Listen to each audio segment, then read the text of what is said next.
लेकिन मूर्ति या प्रतिमा के बाबा साहब की ना लग पाना दलित चीफ जस्टिस के होने के बावजूद भी ये तो बड़ा चिंता का विषय है। हम जैसे लोगों की चिंता का विषय है कि चीफ जस्टिस अगर चाहें तो मूर्ति ना लगे, ऐसा हो नहीं सकता। और इन केस साहब ने जरूर चाहा होगा, मैं ये नहीं कह रहा, लेकिन जितनी डिटर्मिनेशन दिखाने की आवश्यकता थी उससे मुझे कमी नज़र आती है। मैं होता चीफ जस्टिस तो मूर्ति वहीं लगती, बिना लगे हो नहीं सकता था, चाहे कुछ भी हो जाता। मैं तो इस पर चिंतित हूँ कि मतलब मेरी चिंता का वजह से इतना सा है कि दलित चीफ जस्टिस होने के बावजूद भी आखिर लग क्यों नहीं पाई। क्या आप क्या समझते हैं, चीफ जस्टिस साहब अगर जो है अगर पूरी हिम्मत के साथ डटे रहते, कोई सवाल पैदा नहीं था कि वहाँ पर इस प्रतिमा नहीं लग पाती। मैं आपसे फिर कह रहा हूँ, अगर मैं होता तो बिना प्रतिमा लगाए वहाँ से मध्य हाईकोर्ट से मैं रिटायरमेंट नहीं लूँगा। पूरी तरीके से जो है निडर होकर काम नहीं किया, और बाहर ने प्रोटेस्ट विरोध किया तो उन्होंने वो अपने हाथ पीछे खींच लिए। जब तक चीफ जस्टिस नहीं चाहेंगे तो नहीं लगेगा। अब चीफ जस्टिस जब अपने दलित नहीं लगवा पाए तो क्या लगवा पाएंगे मुझे नहीं पता। अब क्या करेंगे नेक्स्ट चीफ जस्टिस हैं। मध्य प्रदेश हाई कोर्ट में जैसे कि आप लोगों को पता है कि वहाँ के चीफ जस्टिस उस वक्त जो है जस्टिस सुरेश कैस साहब थे, तो दिल्ली हाई कोर्ट के जज थे पहले, और वहाँ से वो वहाँ पर चीफ जस्टिस बन के गए। मध्य प्रदेश हाई कोर्ट में देखो, हाई कोर्ट कोई भी हो चाहे सुप्रीम कोर्ट हो, मध्य प्रदेश हाई कोर्ट में जैसे कि एक कमेटी होती है जिसे एडमिनिस्ट्रेटिव कमेटी बोलते हैं, और सारी पावर जो है चीफ जस्टिस के हाथ में जनरली होती है। तो किसी भी हाई कोर्ट में अगर कोई ईट भी लगनी है ना, PWD लगाएगी वहाँ की, लेकिन वो बिना चीफ जस्टिस के और एक कमेटी के परमिशन से लगा ही नहीं सकती। सरकार जो है अगर कहीं भी कुछ भी बना रही है कोर्ट के संबंध में, क्योंकि कोर्ट को पता है कोर्ट जो है इंडिपेंडेंट है, सरकार का कोई डिपार्टमेंट नहीं है कोर्ट। तो कोर्ट के जो चीफ जस्टिस हैं उनकी बिना परमिशन के वहाँ कुछ भी नहीं होता और कुछ हो भी नहीं सकता। ये क्योंकि इंडिपेंडेंट जुडिशरी का सवाल है इसमें। तो मध्य प्रदेश हाई कोर्ट का जहाँ तक सवाल है, तो मध्य प्रदेश हाई कोर्ट में मैंने विवाद सुना है, देखा है आप लोगों के चैनल के माध्यम से, और वैसे भी मैंने देखा। तो उसमें जो मुझे जानकारी मिल पा रही है उसके हिसाब से मैं बताने की कोशिश कर रहा हूँ कि चीफ जस्टिस के बिना सहमति के कुछ नहीं हो सकता था। चीफ जस्टिस साहब ने, मुझे पूरी उम्मीद है कि वहाँ पर कुछ ना कुछ किया होगा। राइटिंग में ऑर्डर दिया है या मौखिक कहा है ये मैं नहीं जानता, है ना, लेकिन बिना चीफ जस्टिस साहब की सहमति के वहाँ कुछ भी नहीं हो सकता था। लेकिन मैं आपके चैनल के माध्यम से एक बात ज़रूर कहूँगा कि अगर चीफ जस्टिस जो हमारे कैस साहब थे वो सूल कास्ट थे, दलित थे, या सभी को पता है, इसमें कोई दोहरा छिपी रवाती बात नहीं है। वो मुखर भी थे इस संबंध में, वो सोशल एक्टिविटी भी क्या करते थे ऐसा मुझे जानकारी है। और लेकिन मूर्ति या प्रतिमा के बाबा साहब की ना लग पाना दलित चीफ जस्टिस के होने के बावजूद भी ये तो बड़ा चिंता का विषय है।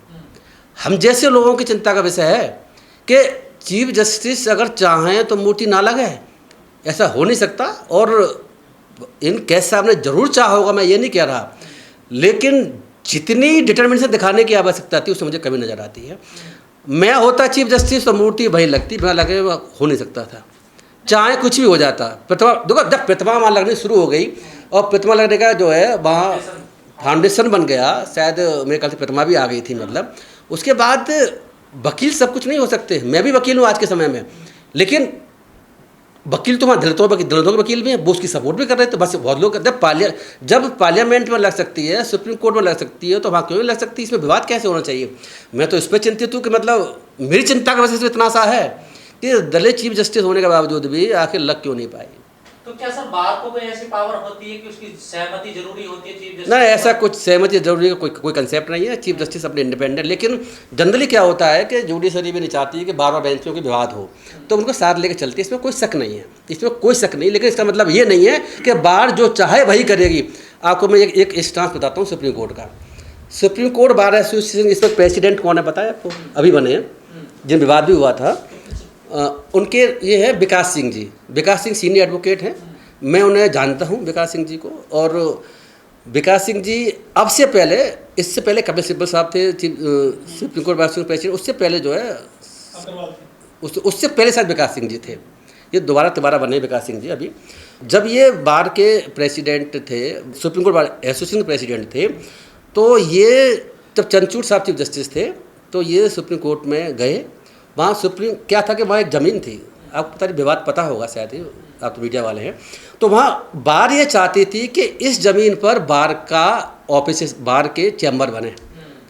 तो वो लैंड जो है मेरे ख्याल से जो है जो है लैंड शायद जो है जो क्या नाम है इसके अप्पू घर के पास क्या बोलते हैं वो उस जगह के आसपास कोई लैंड थी। तो वो ये अभी भी है वो मेट्रो के पास में जस्ट साइड में। अब मैं इतना आसान मुझे इस वक्त क्योंकि मुझे याद नहीं आ रहा, कोई लैंड है, वो लैंड खाली है। उस लैंड पर बार ये चाहती थी सुप्रीम कोर्ट की कि वकीलों के चैम्बर बने, लेकिन चीफ जस्टिस जो है चंद्रचूड़ साहब ये चाहते थे कि नहीं हम जो है कुछ और अपना हिसाब से कोर्टों के लिए कुछ बनवाएंगे। तो ये जो विकास सिंह जी सुप्रीम कोर्ट में गए, मैं आपको कोर्ट की बात बता रहा हूँ, ये एडमिनिस्ट्रेटिव साइड की बात नहीं कर रहा। विकास सिंह जी सुप्रीम कोर्ट में गए और चीफ जस्टिस वहाँ रिट फाइल कर, बाग की तरफ से रिट भी फाइल थी। उन्होंने कहा कि हमने ये कहा है कि यहाँ पर जो है इस ज़मीन को लैंड को हमें दीजिए आप, और सुप्रीम कोर्ट का कोई ऑफिस नहीं इसमें या कोई और चीज़ नहीं, वही बार का चैम्बर बनेंगे। तो चीफ जस्टिस साहब ने ओपन कोर्ट में कहा आप मेरी कोर्ट से बाहर निकल जाइए। और विकास सिंह जी ने बहुत कुछ कहा, वो being a president of supreme court bar association के वकीलों के चैम्बर की बात कर रहे, चैम्बर की नो डाउट चैम्बर की कमी है, लेकिन सुप्रीम कोर्ट चीफ जस्टिस जो वहाँ बढ़ गए और उन्होंने कहा नो, आप उन्हें बाहर निकाल दिया और उनको ज़मीन नहीं थी। और वो शायद वो रिट जो थी शायद मेरे ख्याल से डिसमिस कर दी, I am not sure but शायद डिसमिस कर दी।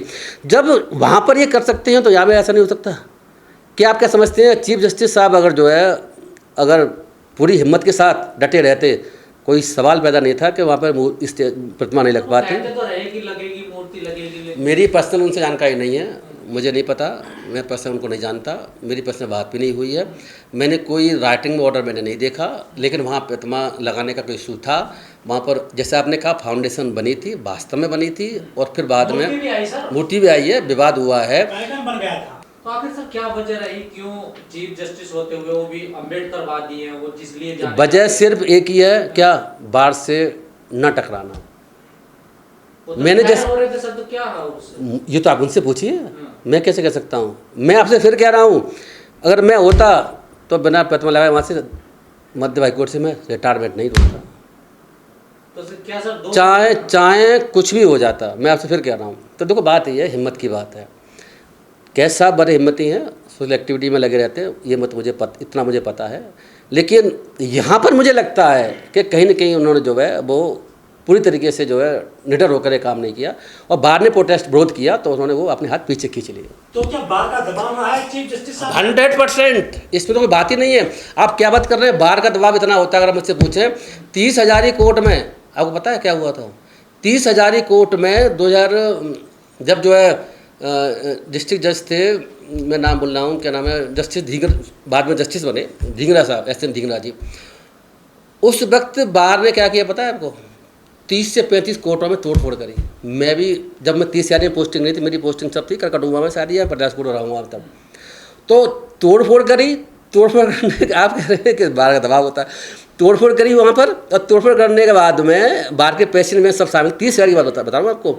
उसके बाद में शाम तक तो जजों को भाग करके चैम्बर में छुपना पड़ा, ये रियलिटी है। मेरे बैच के कुछ जज भी उसमें शामिल थे, क्योंकि हमारे लंबा चौड़ा बैच था, 65 जज हमारे बैच में थे, मैं जानता हूँ सभी जजों को। तो बेचारे जो है अंदर चले गए, 35 कोर्टों में तोड़फोड़ हुआ। और सबसे चिंता की बात क्या हुई, जब चीफ जस्टिस ने एक्शन भी लिया, कंटेम्प्ट कोर्ट वकीलों के खिलाफ शुरुआत भी हुई, लेकिन बाद में चीफ जस्टिस को दूसरे आए और उसको रद्दी की टोकरी में फेंक दिया गया। 30-35 कोर्टों में तोड़फोड़, फर्नीचर को तोड़ना, स्टाफ से बदतमीजी करना, जजों को चैम्बर में घुसवा देना, उसके बावजूद भी वो कुछ नहीं हुआ। तो वो बार का दबाव रहता, लेकिन जब चीफ जस्टिस चाहे तो वो दबाव फिर काम नहीं आता। तो सर ग्वालियर में जो वकील, जो बार के जो वकील हैं, जो विरोध कर रहे हैं बाबा साहब की प्रतिमा का, इन पे कोई केस बन सकता है क्या हाई कोर्ट की तरफ से? देखो ऐसा है कि अगर हाई कोर्ट अपना डिसीजन ले या कोई सरकार डिसीजन ले, वहाँ कुछ करना चाहे और वो लीगल डिसीजन हो, डिसीजन लीगल होगा, हाई कोर्ट जब अपनी डिसीजन लेंगे तो, और फिर दूसरी पार्टी बाहर आकर के उसमें जो है रंगल आए या तोड़फोड़ करने शुरू करे तो निश्चित रूप से केस बनता है। जो सारे विरोधी हैं वकील बाबा साहब के विरोध में जो खड़े हैं, वो जाति विशेष के वकील हैं, त्रिवेदी, चतुर्वेदी, मिश्रा हैं सारे। क्या दिक्कत है बाबा साहब को लेकर इन वकीलों को? वो तो नहीं, वकीलों की ही बात नहीं है, बाबा साहब को लेकर के SC ST और OBC के लोगों को छोड़ करके सभी को दिक्कत तो वैसे भी है, तो वही दिक्कत उनको भी है। लेकिन क्या इन्होंने बाबा साहब को पढ़ा नहीं है, जानते नहीं है, मानते नहीं है बाबा साहब को? ये वकील जो विरोध कर रहे हैं जानते भी है, पढ़ा भी है, और लेकिन कहीं ना कहीं मुझे लगता है कि अनटचेबिलिटी कास्टिज्म का कोई कंसेप्ट है। तो सर लास्ट में यही कि अब क्या हो सकता है उसमें, क्योंकि फाउंडेशन तो वहाँ बना हुआ, विरोध चल रहा, तो क्या मूर्ति लगेगी वो, ये नहीं लग पाएगी ऐसे? जब तक चीफ जस्टिस नहीं चाहेंगे तो नहीं लगेगा। अब चीफ जस्टिस जब अपने दलित नहीं लगवा पाए तो क्या लगवा पाएंगे मुझे नहीं पता। अब क्या करेंगे जो नेक्स्ट चीफ जस्टिस हैं। जब मामला सुप्रीम कोर्ट में है, सुप्रीम कोर्ट में मामला है, देखो ऐसा है, सुप्रीम कोर्ट इसमें ये ऑर्डर नहीं करेगा कि भाई मूर्ति लगाओ या मत लगाओ। सुप्रीम कोर्ट तो हाई कोर्ट में छोड़ देगा। एडमिनिस्ट्रेटिव काम है कि भाई ये मूर्ति अगर हाई कोर्ट लगाना चाहता तो लगा है, नहीं लगाना चाहो नहीं लगाए। और अगर हाई कोर्ट ही मना करते हमें नहीं लगानी तो आपको पता है क्या होता है कोर्टों में। सरकार कुछ के अब देखिए, जब आम आदमी पार्टी की सरकार थी उसने एलजी के खिलाफ केस फाइल किया। रेखा जी आ गई अब चीफ मिनिस्टर, वो केस उन्होंने गवर्नर के खिलाफ विड्रॉ कर लिया एलजी के खिलाफ। तो हाई कोर्ट में जब अब हाई कोर्ट ही कहेगा हमें लगाने विवाद चल रहा है, हमें उसमें अब कुछ नहीं करना, तो शांत मामला होगा, क्या होगा। सुप्रीम कोर्ट जो ये वकील विरोध कर रहे हैं बाबा साहब की प्रतिमा का, बाबा साहब पहले कानून मंत्री रहे देश में, इनके चूल्हे चलते हैं इसी कानून के दम पर, संविधान के दम पर, तो वो विरोध क्यों कर रहे हैं पहले कानून मंत्री का देश में बाबा साहब की प्रतिमा लगाने का? ये वास्तव में बहुत चिंता का विषय है, ऐसा नहीं होना चाहिए था। और मैं समझता हूँ कि कहीं न कहीं जातिवाद की भावना उनके अंदर में है। और बाबा साहब को ज़्यादा वैसे तो इतने वो फेमस हैं, दुनिया पूरी जानती है, उनके उससे कोई फर्क नहीं पड़ने वाला। लेकिन वो नहीं चाहते कि देखो बात ये है कि बाबा साहब के विचार इंपॉर्टेंट हैं। कुछ लोगों को बाबा साहब के विचारों से आपत्ति है, वो हिंदुज़म को या किसी और चीज़ को बढ़ावा देना चाहते हैं। बाबा साहब उसके अगेंस्ट थे, तो प्रतिमा अपने आप में इस बात का सबूत है कि उनके विचारों को आगे बढ़ने से रोकने की कोशिश है, ना लगना। जयपुर की हाई कोर्ट में तो मनु की प्रतिमा लग गई है। आप देखो, ये तो बड़ी इंपॉर्टेंट बात है ना, मनु की प्रतिमा लगी हुई है। और जिसके मनु के खिलाफ जो है बाबा साहब ने उसको वो भी जलाई, मनु स्मृति, और महिलाओं और दलितों सभी लोगों के अगेंस्ट उनकी स्पष्ट किताब लिखी हुई है। उस बंदे की मूर्ति लग सकती है और संविधान निर्माता बाबा साहब उनकी मूर्ति लग सकती है। अजीब कहानी देश में चल रही है, तो वो लग तो सकती है। मैं फिर कहूँगा आपसे, मैं फिर कह रहा हूँ, संजीव कुमार चीफ जस्टिस होता तो अपनी 20 तारीख रिटायरमेंट से पहले मूर्ति लगवा के आता।